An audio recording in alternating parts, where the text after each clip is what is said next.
Dabhoi Vadodara highway પર પલાસવાડા સીમમાં અલ્પદ્રષ્ટિ ધરાવતા 28 વર્ષીય યુવક ફયાઝ અહેમદ શેખની સાંકળ વડે ગળે ટૂંપો આપી હત્યા કરાયાની ચકચારી ઘટના સામે આવી છે। ટ્રેનમાં મિત્રતા કેળવી આરોપી રાહુલ ઉર્ફે ભોલુ કરમવીર જાટ યુવકને ખુલ્લા પ્લોટમાં લઈ ગયો હતો, જ્યાં હત્યા બાદ તેનો મોબાઈલ લૂંટી ફરાર થઈ ગયો હતો।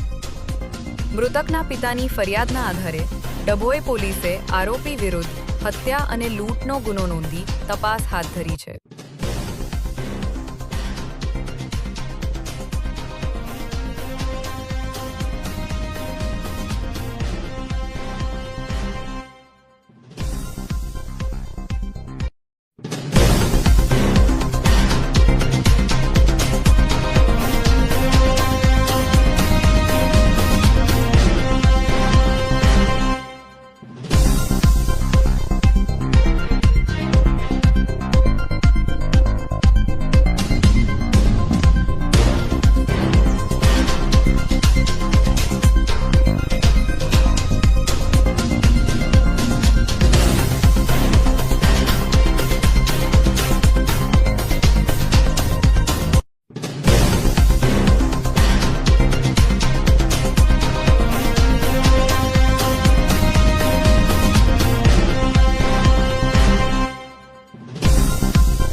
અત્યાર સુધીના મહત્વના સમાચાર।